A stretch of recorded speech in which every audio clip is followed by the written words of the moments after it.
सोलापूर महानगरपालिकेच्या एका खोक्यामध्ये अवैधरित्या मद्यपान करताना काही तरुण आढळल्याची घटना समोर आली आहे। अतिक्रमण विभागाचे पथक प्रमुख जगन्नाथ बनसोडे हे अतिक्रमण कारवाई करण्यासाठी गेले असता ही घटना उघडकीस आली आहे। महापालिकेच्या ऑफिसचा उपयोग चक्क दारू पिण्यासाठी केला जात असल्याची घटना जगन्नाथ बनसोडे यांच्या सतर्कतेमुळे उघडकीस आली आहे।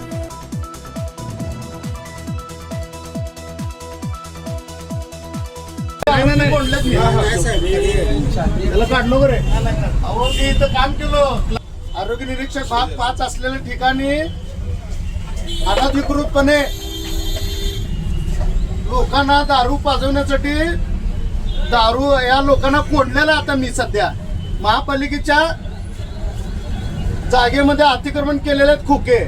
त्या खोक्यामध्ये ही लोक अनधिकृत दारू पीत बसलेले ही मालक आहे बघा, ही समोरचा मालक आहे।